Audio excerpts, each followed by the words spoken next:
is there a story you've covered in the last few, or just a story you've covered at all, where at the beginning you took a much more secular, much more cut and dried approach to it, that now, if you today had covered that back then, you would see every story. I mean, especially war, which I have covered in person and certainly talked a lot about over the years.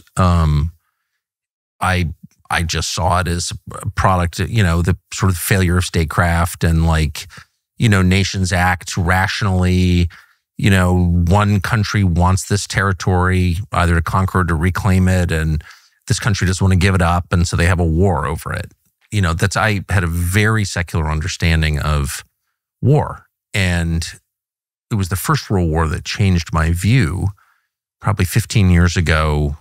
Well, what would it be, 10 years ago? So the anniversary of the outbreak of the war in 1914, there was a series of symposia in Europe on what was that? It destroyed Christian Europe and for maybe forever. And the apogee of human civilization was 1913, obviously. Right. And then it was destroyed and it never recovered.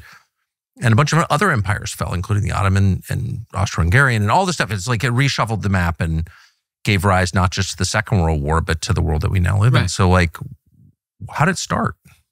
Gavril Princip kills Archduke Ferdinand in Sarajevo. And but how does it follow that Christian Europe commits suicide in the wake of one assassination in the Balkans? That doesn't even make sense. Right. And there was no consensus 100 years later on why the war started. Right. And that's when you begin to ask real questions what was that? Totally. And it was, of course, it was spiritual in its origin. And so is the war in Ukraine, and so is what's happening in Gaza, and so is basically all human activity is influenced by the spiritual realm, which once again is as real as anything that we're doing here, as real as the material world. Right. And so that, to me, as someone who's interested in history in a very amateur way, but still passionately interested, I was like, wow, I am not assessing the human experience in its totality. I'm only seeing a small part of it. And so now I really make an effort, which it's difficult at the age of 56 to relearn patterns, but I'm trying to assess human behavior in light, again, of the in light of the totality of the human experience, much of which is influenced by the spiritual realm. And it's hard, because my default is always this person's pissed at this person, or this person wants more money, or this person wants to sleep with that guy's wife, or to ascribe purely human motives to explain human activity. But that's only part of the story. Oh, totally. And this is obvious to you. This is not obvious to me at all. No, but what's going to be fascinating for you is going back over your career. And I got to say something that's funny is, you've been on TV for decades, and I've heard your voice for decades. So there's an element of talking to you where my brain will be half a second slow because I'll hear your voice, not right now, but earlier. And part of my brain is someone obviously left the TV on. Or turn that fucking thing off. This is why I don't have a TV. Or someone has a podcast going because it just Tucker's. And then my brain is a half second delay, and I'm like, dude, he's talking to you. Sorry. Sorry. No, but I've heard your voice over this, as we all have, over decades. So it is funny because we were talking earlier, and I'm like, oh yeah. Oh wait. That's me. He's asking me if I'm ready to go. So this is all kind of new to me. And when I talk to people who are, lifelong students of religion, which is, of course, the main driver of human behavior from the beginning of time. And again, since we dropped the atom bomb, we have lied to ourselves about that and kind of deleted that whole category from public conversation, which is, it's been left to Jerry Falwell and Rabbi Shmuley and other various buffoons to talk about religion. It's so sad, but it's been moved to the fringes. But when I talk to someone like you who's clearly thought about this much more deeply than I have and over a much longer period. I am a man of many books and PDFs. Yeah, but it doesn't sound like it's shocking to you. Well, that's the thing we're going back to talking about earlier in terms of it's a mixture of, in my case, having read a lot, but also knowing people and knowing some people involved. We were talking earlier about, when you have a father who works in journalism, it grounds you. And same thing with what people call conspiracy theories, where you're able to know off the bat just a general sense of stuff because you're like, oh, that guy's friends with my dad. That can't be true. Or that could be. The life I've lived. That's exactly right. Too close. Right. Proximity causes blindness. It's weird. You don't. But it's tremendously helpful though in these things, because so many of these things are so insane and so weird that most people can't parse it. I mean, I didn't bring this up earlier, but with my grandfather in particular, the way I kind of even know a lot about sordid stuff. I mean, there were so many scandals, Tucker, that my grandfather was like, he had some like insight into, like he was going to play Jimmy Hoffa in a movie, he bought the rights to him. Something amazing is happening in the U.S. After years of national rejection of faith. Remember the new atheists? Long gone, because a revival is underway. Millions of Americans are rediscovering what our culture tried so hard to hide, which is the ultimate power of the universe, the power of prayer. This is taking place at the right moment. Times like these require truth speaking, preaching of the gospel, which is the truth, and boldness in the face of struggle. When evil emerges, as it did in September, when Charlie Kirk was assassinated, people wake up and they find God, because that is the only answer. You need prayer. And you know you do, by the way. The Hallow app makes it easy. You find scripture, meditations, reflections, guided prayers. Whether you pray constantly or just getting started, aren't really sure what prayer is, but feel like you should be doing it because you should, there is something for you, something real and something eternal. Trust me, this is a never-ending topic of conversation in my house, including today. Hallow and the power of prayer that Hallow unleashes. Instead of wasting time scrolling through social media, Hallow lets you begin and end your day connecting with God, which is really all that matters, and it reminds you of that.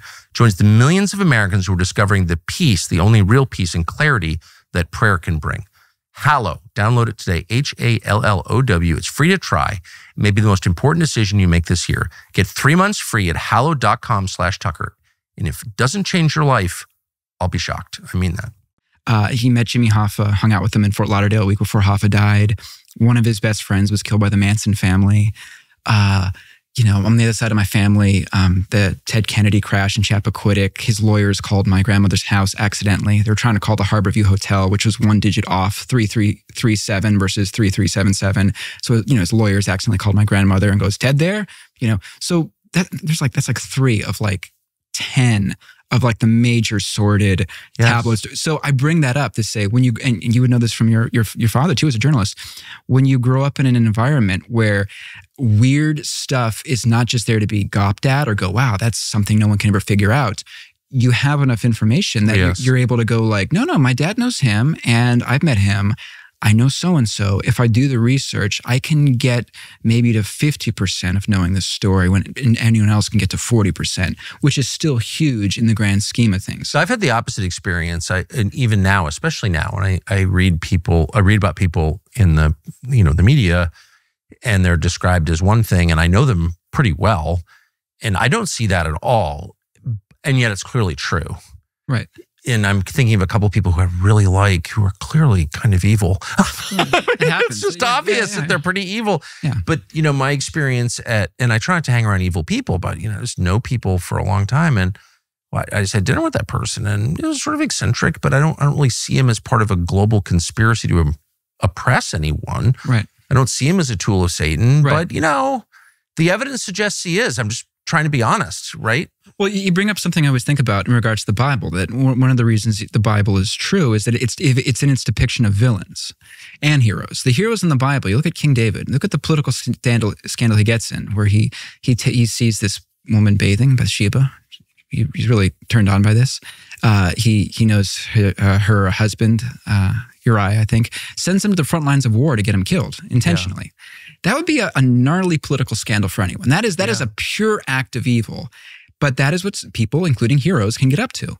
And then if you look at the villains in the Bible, if you look at like even say Pharaoh. Pharaoh, most feelings in human life are, most emotions are mixed emotions, and people are ambivalent and ambiguous. Pharaoh at numerous times, he wants to set the Hebrews free. He wants to set the Jewish people free. He goes, surely, I forget what plague it was, where he's like, my goodness, that was rough. But God prevented him from doing it. Right. But God is sovereign and does that in all of our lives. But he, God even says God hardened his heart. Exactly. So God chose to make him such, where he decides at the last moment, actually, I'm not going to set you free. I can't do that. And if you look at Pontius Pilate, he wants to set, at some point he flips and he's like, this guy is innocent. My wife is having dreams about this man. That's another thing that's underreported in history. Wife as wife as soothsayer / dreamer. Yeah. I mean, if your wife has many times been like, I have a bad feeling about this guy, Tucker. Don't have him on your show. And her intuition is such that even though there's no necessarily hard evidence, it's your wife's take on stuff. You don't ignore it. But I have ignored it. And it's, you're like, I've actually never listened to that. No, I mean, I've been married 34 years as of Saturday, and it's like a joke in my house. I told you he was bad. I don't know. He's hilarious. He seemed like a good guy to me.